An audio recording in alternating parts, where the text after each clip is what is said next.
అందుకే నేను చెప్పా శ్రీనివాసరెడ్డి గారికి, సంవత్సరానికి 15,000 కోట్ల రూపాయల ఆదాయం వచ్చే స్టాంప్స్ అండ్ రిజిస్ట్రేషన్ శాఖ మనకు బంగారు గుడ్డునిచ్చే బాతు.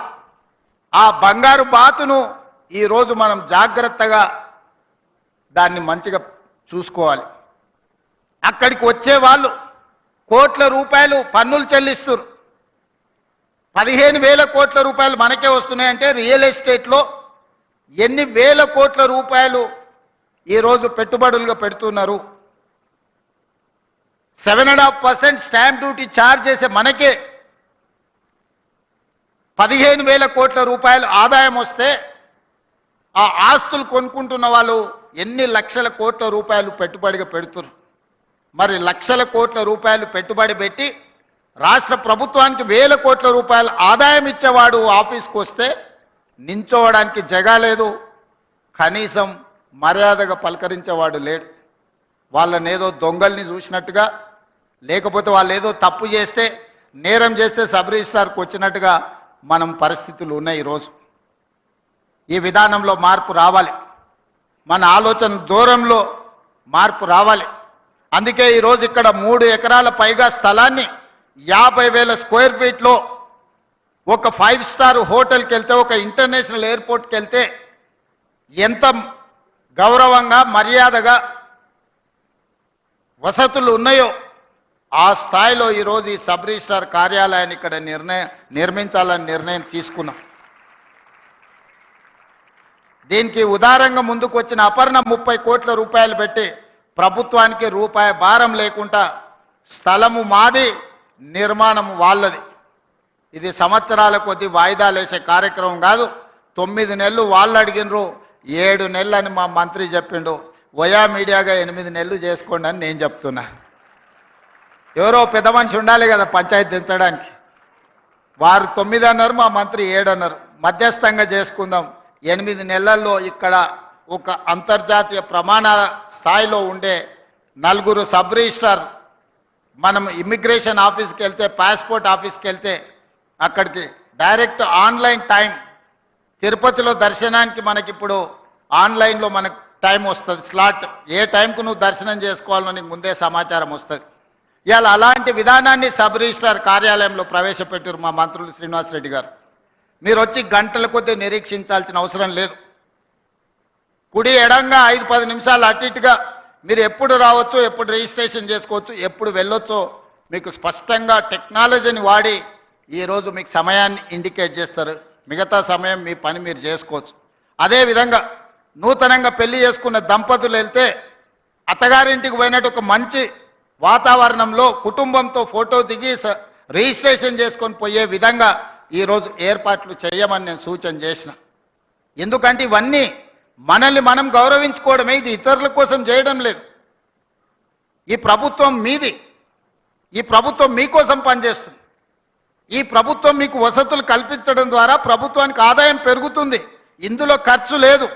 శ్రీనివాసరెడ్డి గారు, మీరు ఏదైనా అనుకుంటారో మీకు పెట్టే ఖర్చు అయినది, ఇది మీరు ఎంత పెడితే అంత ఆదాయం వస్తుంది. ఇది చాలామంది ఇక్కడ మీరు మంచి వసతులు కల్పిస్తే, ఫాస్ట్గా డాక్యుమెంట్ చేస్తే సంవత్సరానికి 19 లక్షల డాక్యుమెంట్లు మనం మన సబ్ రిజిస్ట్రార్ కార్యాలయాల 144 సబ్ రిజిస్ట్రార్ కార్యాలయాలు ఈ రాష్ట్రంలో ఉంటే సంవత్సరానికి 19 లక్షల డాక్యుమెంట్లు చేస్తున్నాం.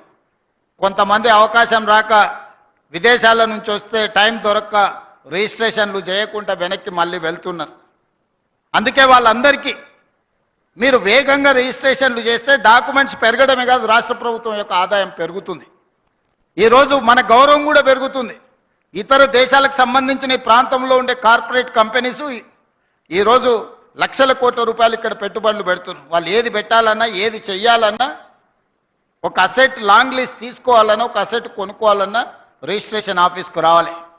విదేశాలలో హైదరాబాద్ నగరానికి గొప్ప పేరుంది, కానీ సబ్ రిజిస్ట్రార్ కార్యాలయానికి వెళ్తే కళ్ళు తేలేసే పరిస్థితి ఉంది, కళ్ళు తిరిగి కింద పడే పరిస్థితి ఉంది. అందుకే శ్రీనివాసరెడ్డి గారికి నేను విజ్ఞప్తి చేసిన, core urban reason outer ring road inside ఏదైతే నగరం ఉందో, కాలుష్య రహిత నగరమే కాదు, సాంకేతికంగా ప్రపంచంతో పోటీ పడే విధంగా ప్రభుత్వ కార్యాలయాలు ఉండాలి. ముఖ్యంగా సబ్ రిజిస్ట్రార్ కార్యాలయాలు ఉండాలి. పేదలు చదువుకునే పాఠశాలల్లో కూడా మార్పు రావాలి. ఒక నాణ్యమైన విద్యను పేదల పిల్లలకు అందించాలంటే ఒక మంచి స్కూల్స్ నిర్మాణం జరగాలి. ప్రభుత్వ కార్యాలయాలు నిర్మించడమే కాదు, వర్షాలు వస్తే నీళ్లు చెరువులలో ఉండాలి, నాలల ఆక్రమణ తొలగాలి. ఈరోజు అన్నీ మనం ప్రక్షాళన చేసుకొని ముందుకు వెళ్దామని చెప్పిన వారు ఒక మంచి సంకల్పంతో ఈ కార్యక్రమాన్ని, ఈ పనులను మొదలుపెట్టిండు. మన నగరం రాబోయే రోజుల్లో, రాబోయే 10 సంవత్సరాలలో ప్రపంచంతోనే 2034 ప్రపంచమంతా హైదరాబాదు నగరానికి చూడడానికి రావాల్సిందే. మనం నిర్మించుకోబోయే ఫ్యూచర్ సిటీ ప్రపంచానికి వేదిక కావాలి. ప్రపంచంలో ఉండే సాంకేతిక నైపుణ్యము అన్ని రకాల విభాగాలు అక్కడి నుంచి పనిచేస్తాయి. ఆనాటి ముఖ్యమంత్రులు లిమిటెడ్ విజన్తో పనిచేస్తేనే మనకి ఇంత అభివృద్ధి వచ్చింది. ఒకప్పుడు వటినాగులపల్లికి పోవాలంటే ఊరు, గంగాధర్ చెప్పాలి రోడ్డు, వాళ్ళు ఊరికి పోవాలంటే ఇట్లకెళ్ళి పోవాలంటే యూనివర్సిటీ లోపలికి కూడా రానిచ్చేది కాదు, అడవులకెళ్ళి నడుచుకుంటూ పోయినట్టు ఉండే. మరి ఇవాళ ఇదే పెద్ద నగరం అయింది, విశ్వనగరం అయింది. మనం విస్తరించుకుంటే, మనం ఈ ప్రాంతాన్ని అభివృద్ధి చేసుకుంటే మన ఆదాయం పెరుగుతుంది, మన ఉద్యోగ ఉపాధి అవకాశాలు పెరుగుతాయి. ఎవరైనా ఈ అభివృద్ధికి అడ్డుకునే వాళ్ళను అడ్డుకట్టేయాల్సిన బాధ్యత మీరే తీసుకోవాలి. ఎందుకంటే నేను పనిలో నిమగ్నమై ఉంటా. అట్లాంటి దొంగల్ని పట్టుకోవాలంటే నాకు కొంత సమయం సరిపోతలేదు. ఆ దొంగల్ని పట్టుకునే పని మీరే చేయాలి. అభివృద్ధిని అడ్డుకున్నాడు అని అంటే మనకు శత్రువే. అభివృద్ధి చేసేటప్పుడు పేదలకు ఎట్లా న్యాయం చేయాలనో సూచన చేయండి. వాళ్ళకి ఇంకా మెరుగ్గా నష్టపరిహారం ఏ విధంగా ఇవ్వాలి, లేకపోతే వాళ్ళకి మెరుగైన ఏమైనా వసతులు కల్పించాలనో కూడా వాటి సూచనలు తీసుకోవాలి. ఏది ఏమైనా శ్రీనివాసరెడ్డి గారిని అభినందిస్తూనే ఈ 39 కార్యాలయాలను 11 ఇంటిగ్రేటెడ్ సబ్ రిజిస్ట్రార్ కార్యాలయాలుగా మార్చబోతున్నాడు. జూన్ 2, 2026 నాటికి ఈ 11 ఇంటిగ్రేటెడ్ కార్యాలయాలను కంప్లీట్ చేసి తెలంగాణకు మీరు రాష్ట్ర అవతరణ దినోత్సవం లోపల ఈ 11 ఇంటిగ్రేటెడ్ కార్యాలయాలను మీరు డెడికేట్ చేయాలా.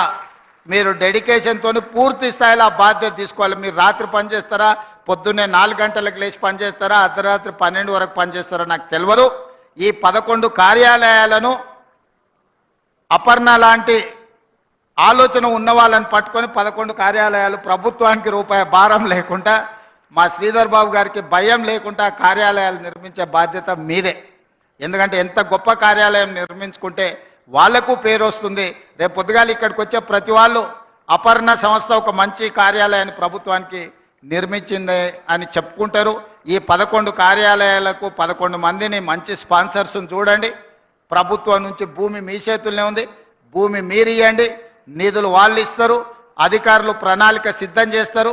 అన్ని నిర్మించి 2026 జూన్ 2 లోపల ఈ 11 కార్యాలయాలు మీరు నిర్మిస్తారని, నిర్మించాలని ఆశిస్తూ మీ అందరి దగ్గర సెలవు తీసుకుంటున్న ధన్యవాదాలు.